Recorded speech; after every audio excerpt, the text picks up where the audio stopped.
বাড়িতে 4-5 জনের জন্য বানাও, কিংবা যদি গেস্ট আসে ওই 12 থেকে 13 জন মতো, তাদের জন্য বানালেও একই রকম স্বাদ হবে এই সন্দেশের। এইরকম একটা ঘরোয়া মিষ্টি খাওয়ালে তারাও তোমার প্রশংসায় পঞ্চমুখ হবে। কোনো ঝামেলা নেই, ঝটপট বাড়িতে তৈরি করে ফেলতে পারবে। একবার খাওয়ালে তাদের কাছ থেকে অনুষ্ঠান বাড়ির অর্ডার পাবে। অল্প পরিমাণে বাড়িতে কীভাবে বানাবে সেই ডিটেলস রেসিপি অলরেডি তোমাদের সঙ্গে শেয়ার করে ফেলেছি। তবে বাড়িতে 15-20 জন মতো গেস্ট এলে কীভাবে ঝটপট এই মিষ্টি বানিয়ে রাখবে, চলো আজকে তার ডিটেলস রেসিপি শেয়ার করব। কম মিষ্টি বানাও কি বেশি মিষ্টি, পরিমাণটা কিন্তু সঠিক রাখতে হবে, তাহলেই একদম পারফেক্ট এই মিষ্টিটা তৈরি করে ফেলতে পারবে।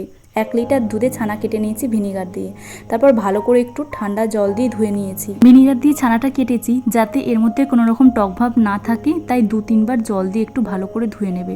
এবার হাতের সাহায্যে চেপে চেপে যতটা পারো একটু জল বের করে একটা ভারী জিনিস দিয়ে চাপা দিয়ে কিছুক্ষণ রেখে দেবে। ছানার জল ঝরানোর জন্য 5 মিনিট মতো রাখলেই হবে, অত বেশি রাখার প্রয়োজন নেই, ইনস্ট্যান্ট এই মিষ্টিটা তৈরি করে ফেলা যায়। এবার একটু ছানাটাকে ভালো করে হাতের তালু দিয়ে মেখে নেবে যাতে একটা মন্ড মতো করা যায়। রবিবারে আমাদের এই ভাড়া বাড়িতে প্রায় 13 থেকে 14 জন মানুষ এসেছিল। কেনা মিষ্টি তো বাড়ির অতিথিরা এলে দেওয়া হয়, তা ভেবেছিলাম একটু নিজের হাতে তৈরি করে মিষ্টি খাওয়াবো। নিজের হাতের তৈরি মিষ্টি খাওয়ালে অতিথিদের যেমন একটা নিজের মনে শান্তি আসে, তারাও বেশ আনন্দিত হয় এরকম ঘরোয়া মিষ্টি পেয়ে। সুমনের মামার মেয়ের বিয়ে উপলক্ষে আইবুড়ো ভাতের একটা ছোটখাটো অনুষ্ঠানের আয়োজন করা হয়েছিল, তাই তাদের জন্য আগের দিন রাতে এই মিষ্টিটা করে রেখেছিলাম। পরের দিন যখন সবাইকে দেওয়া হয়, খেয়ে মজা করে বলেছিল, তবে বিয়েবাড়ির অনুষ্ঠানটা তুমি দায়িত্বে নিয়ে নাও এই মিষ্টি বানানোর।